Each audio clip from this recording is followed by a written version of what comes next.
Um, I've been wanting to like vlog this journey.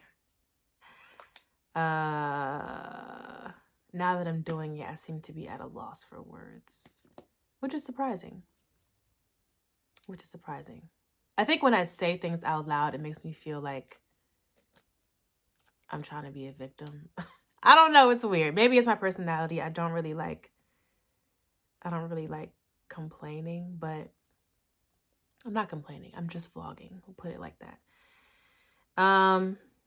Yeah, I really wanted to document more of my cancer journey, not just for myself to kind of look back in the future to see, how things were, how different things will be, whatever, but for anybody else who may be on their journey with this thing as well, or something similar, or know someone who might be on a journey, and just document my cancer journey and its juxtaposition with my sports media journey, because they seem to be going kind of hand in hand right now.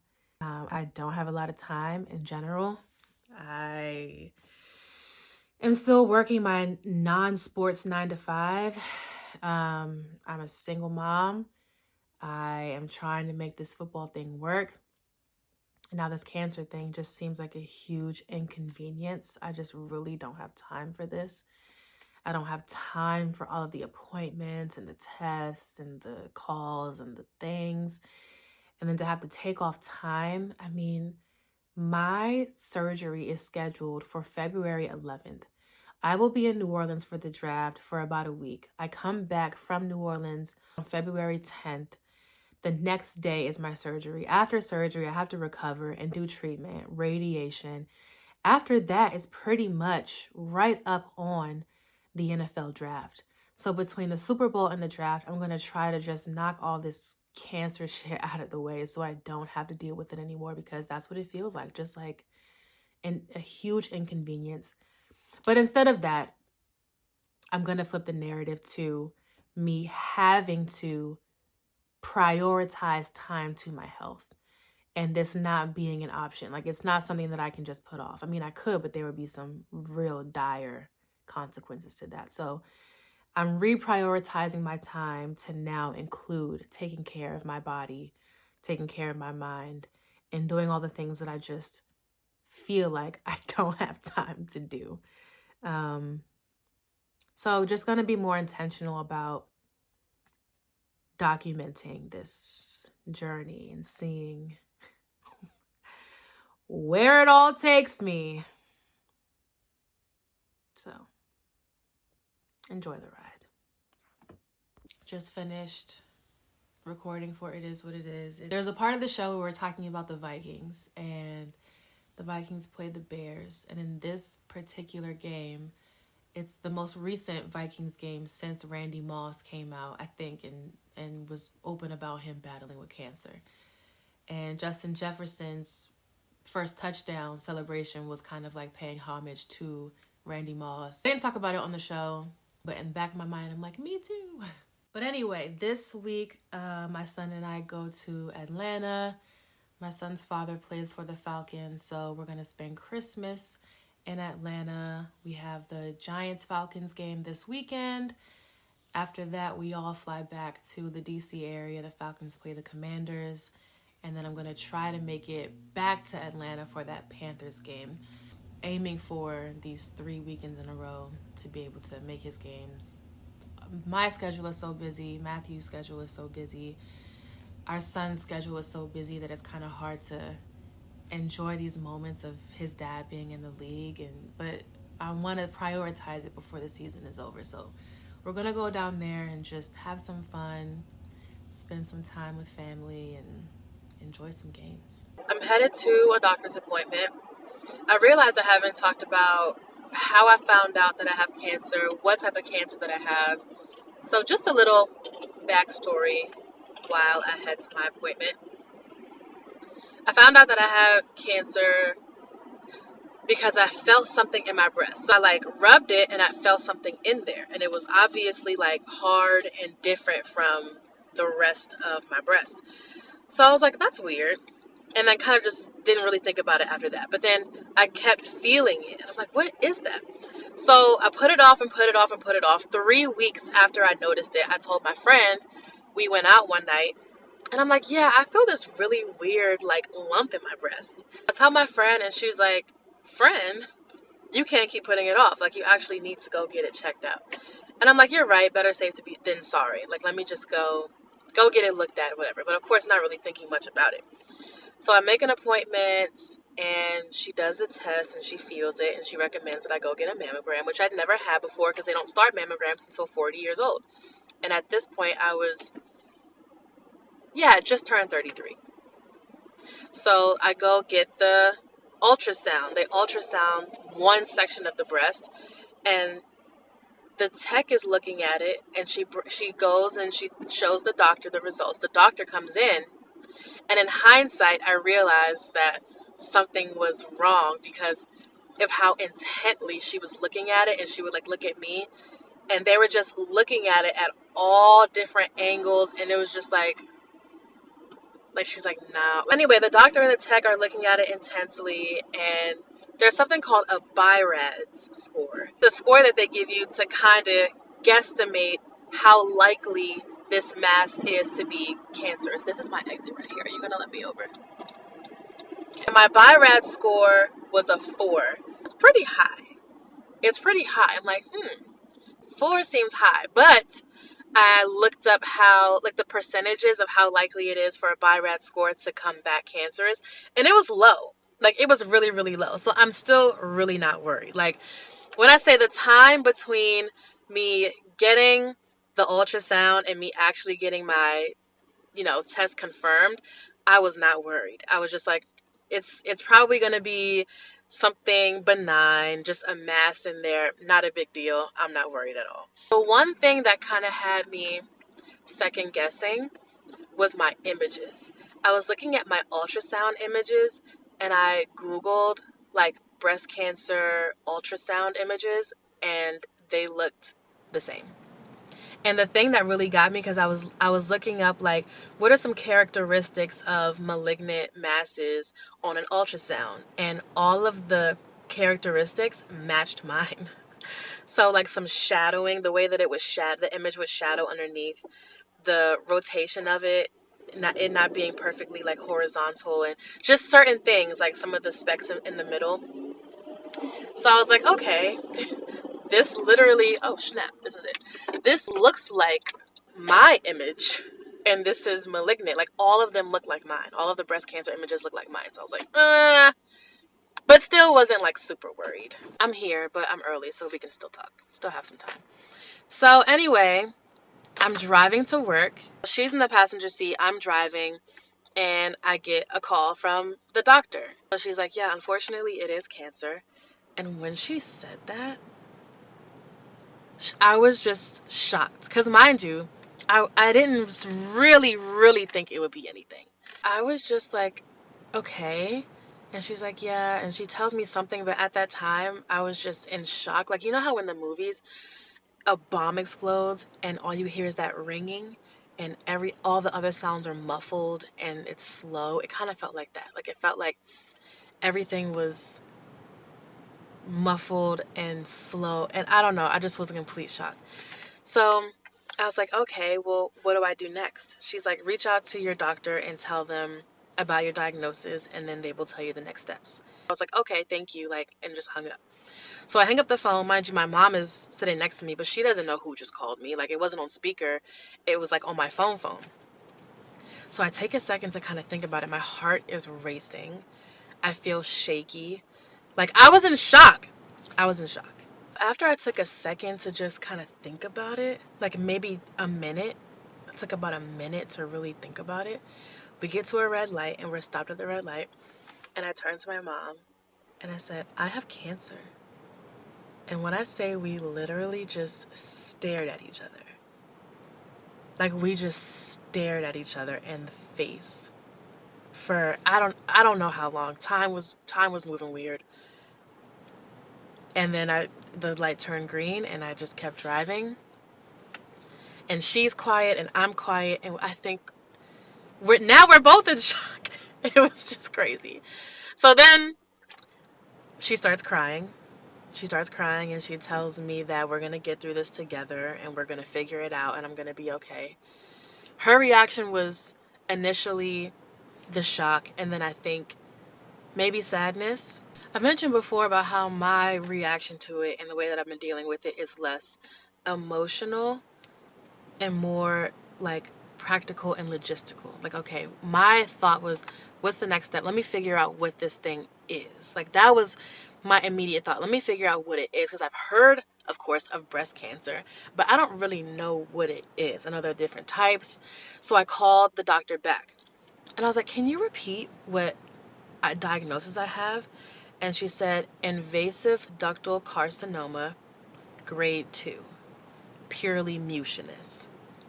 Mind you, I don't know what that means. So I take that information, put it in my phone, in my notes, get to work. When I go to work, I'm just Googling all types of breast cancer. Invasive breast cancer versus in situ breast cancer, lobular breast cancer versus ductal breast cancer. What do the grades mean? Grades versus stages. So I did so much research on the type of breast cancer that I had. The purely mucinous part meant that it was really rare because most cancer is mixed and mine was purely mucinous. But also another doctor later on let me know that you can't 100% know that it's purely mucinous until you get the sample out of the breast. After I kind of did more research about what cancer is and the type that I had, I got into phase 2, which was finding whatever place that I wanted to actually do my treatment. I went to 3 different places for 3 different opinions. I went with Johns Hopkins for a few different reasons that I don't feel the need to go into. But Memorial Sloan was great. Memorial Sloan was really close second, but Johns Hopkins ended up being what I chose. And from there, they told me my treatment options. They gave me a stage because I didn't really have a stage of cancer. I only had the grade of cancer. So it was grade 2, stage 1, which meant it was early. More or less, that's where we are now. It seems like every time I make one appointment, 2 more pop up. I mean, it's just appointment after appointment after appointment. The appointment that I'm having now is my 3rd mammogram because they keep finding new findings from my images. And they're like, oh, we found another mass. We want to biopsy that. So they found another mass. They biopsied it a couple months ago. It turned out to be a fibroadenoma, which is a benign mass. And then I guess they have another spot that they want to mammogram and biopsy. So that's what I'm here for today. My 3rd biopsy. I got an MRI. The MRI showed more cancer going from the mass through my ducts because it's ductal. The cancer's going through the duct, so you kind of see where that is. And it's just this one. This one doesn't really have anything. It's just this one. They say that the occurrence of cancer in your left breast is more likely than the right, and that's what mine is in. It's in the left.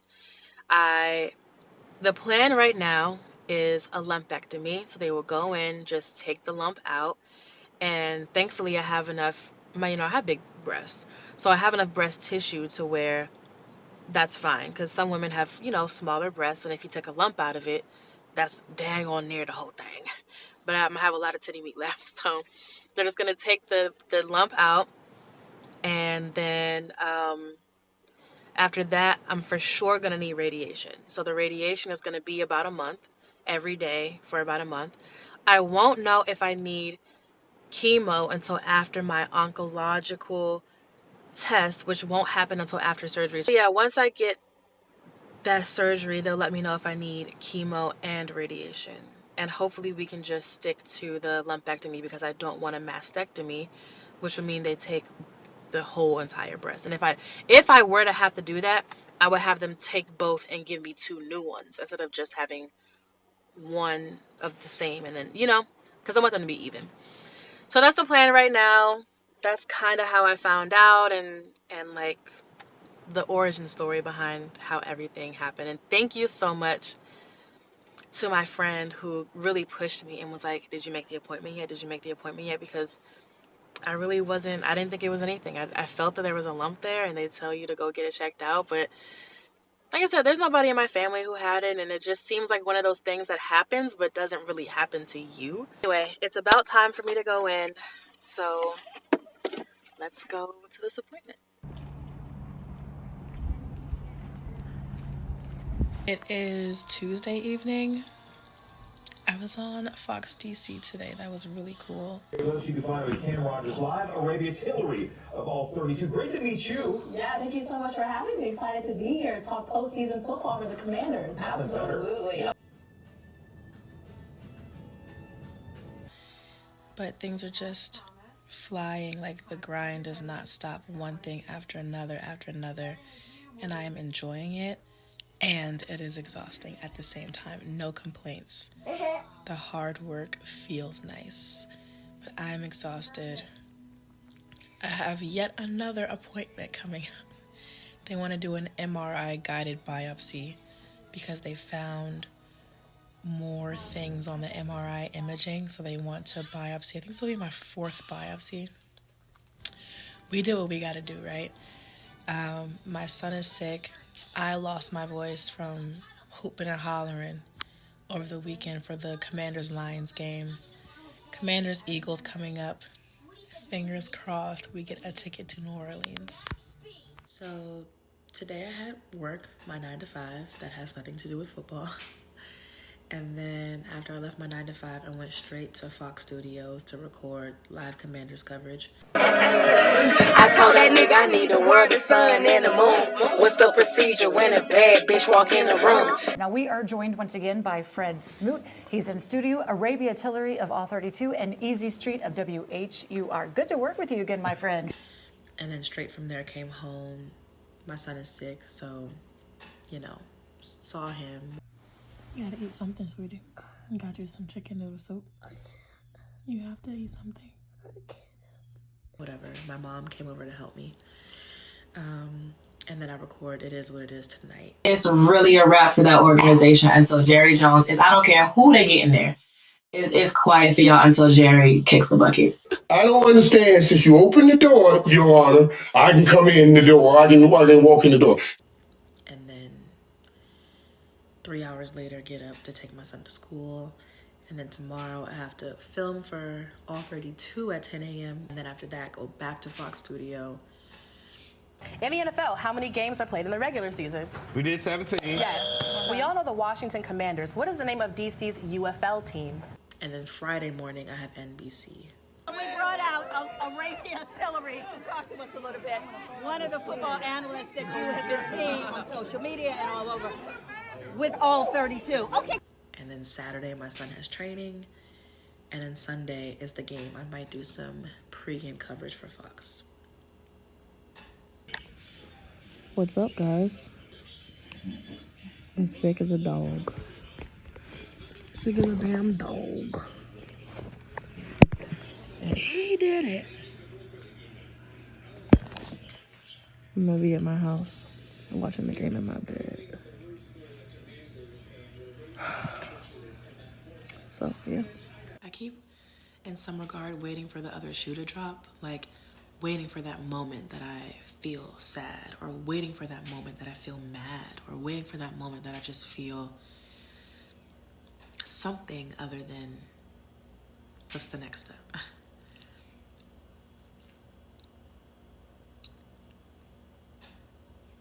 Yeah. You know what my biggest concern is, to be very honest? What are my boobs gonna look like? What are my boobs gonna look like? Because I'm not gonna lie, I love my boobs. Chef's kiss. He did his big one. But now, basically, after they take it out, they're gonna give me a boob job and do like a breast lift. I told them to keep as much in there as they can. So, I don't know. Anyway, this is for anyone who's going through their journey and feel weird because they don't feel sadness or anger or whatever. You're not alone. You're not alone. And to those who do, totally valid and understandable. Like, who could fault you for feeling that way? But for those of us who don't, it's okay. Just go through your steps the way you go through your steps. Don't compare your journey and your feelings to how anyone else felt. feel how you feel. You're valid in the ebbs and flows, and you're not alone. We in this together. I had the privilege of meeting 3-time Super Bowl champion Charles Mann today. That was really cool. It's about 10 p.m. Tomorrow I'm doing the Today Show on NBC. I gotta be there at 4:30 a.m. Be there at 4:30 a.m. It's about an hour away. And then at 3 o'clock I go to Fox, and that for like a 3 to 4 segment, and then go another Fox segment from 7 to 8. Probably gonna run off of like 4 hours of sleep. The grind never stops.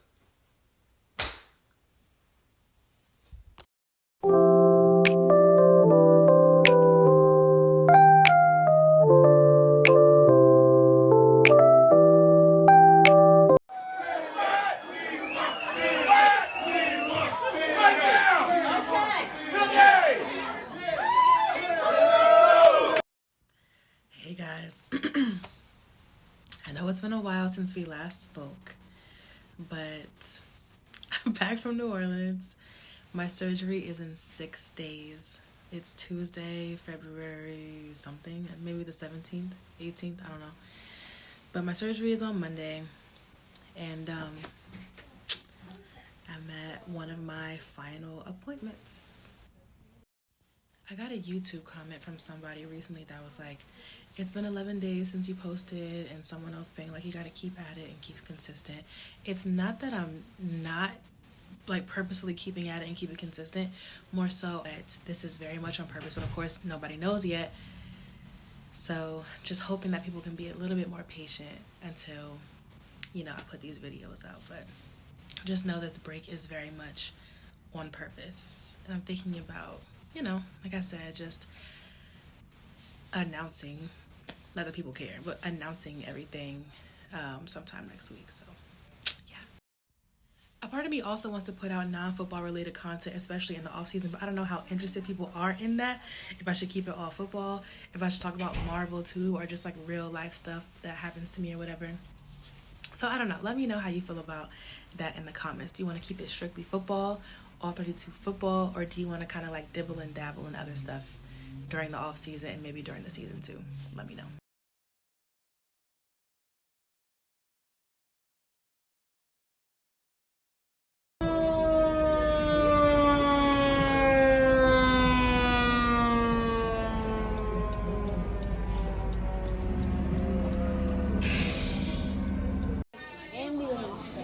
I wasn't there for that. I'm just talking about the picture that I took of you guys. Keep your feet off me. Put your feet down. That's easy sound. Put your feet down. It keeps kicking me. Your feet are dirty. Good morning. It's been a while. I've been gone for a minute, but back with the jump off. I got in a car accident. My airbag deployed, my car is done. So now I gotta figure out getting a new car. And a huge knot started on my forehead. It was just soft tissue bruising and swelling. That is, had me looking like a beluga whale. It looked like I could communicate via sonar for the first day. Now the second day, gravity is taking over and moving down into like this area. So you see this is swollen because everything is just coming down. So I look like an avatar. Like this whole thing is just, whew. It actually looks better on camera than it does in real life, believe it or not. I look cross-eyed. Yeah, it's all types of messed up. So anyway, my son has his first basketball game today, which means I have to be out and about in public. So what we're gonna do is put on a hat and glasses and be incognito. And I know that people are gonna be like, why she? Mind yours. That's why y'all gotta mind your business. I could be messed up. I could be a spy in disguise. I could be going through a domestic violence situation. You never know, so just mind your business. Whew. And it hurts, but we'll see how long it takes to go down. Then I have this thing on my hand. Anyway, quick life update.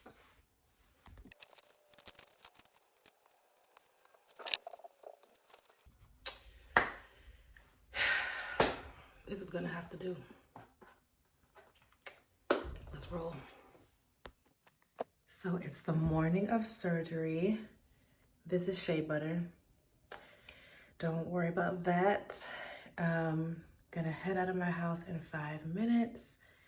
Pretty sure I have everything. I gotta take this ring off. This ring never comes off, but you know, gotta take this ring off. Boom, look at that. Permanent indent. I also have this lidocaine they want me to put on the nipple area about an hour before, so I'm gonna put that on in 20 minutes. And my sister is here to drive my son to school. So I'm just gonna get everything together and head out the house in like 5 minutes. Made my son some quick breakfast. Just made him some eggs, oranges, and chocolate chip pancakes before we get out of here.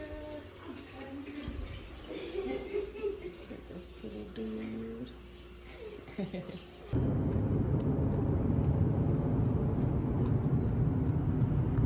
Maybe Summer Beach.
Margins around that area, and sentinel lymph node biopsy, taking the lymph nodes out of the armpit. The area is 2 centimeters on the imaging. It's also, there's this area of non-mass enhancement that extends behind it. So when we're doing these reductions anyway, we often go to the muscle. So instead of doing a biopsy on that, we just decided that we would just go to the muscle instead of putting you through an MR biopsy, which wouldn't have been nice for you. Okay. Yeah. I knocked the over there and then I saw that it was gone and I was like, where's the cake? What's up, guys? So surgery was successful. Waiting on the results to come back from them testing the actual tumor. Just gonna be in recovery for the next few weeks, but I appreciate everybody who has been checking on me and helping me, from family, my mom, my sisters, my cousins, to, you know, all the other friends and stuff that I have that just have been helping me throughout this whole thing. So I appreciate everybody. So gonna be recovering from this, also dealing with the whole car thing because, you know, car insurance and all that type of stuff is also still happening. I do need a vehicle. But most importantly, my health is good and just going to be keeping track of that. I'll probably start radiation in about 6 weeks, but all 32 will be back soon. All 32 will be back March 12th. I want to come back when it's the official start of the 2025-2026 year. We can start talking about free agency. We can start talking about draft and what happened in the combine and all that kind of stuff. I know we have to catch up on so much, but I'm just going to take a tiny little break, get my little self together health-wise and everything else, and then we're going to be back talking about football because I miss it and I miss you guys. And you know, like I said, we have a lot to talk about. This is my favorite time of year. I know the season is exciting because games are happening and things are happening, but for me, the off season is busy. From the time the Super Bowl ends up until about training camp, this is my favorite time of year. So we're going to get active. I have a lot of stuff in store, so just stay tuned. Thank you so much for watching, and I will talk to you guys in a couple weeks.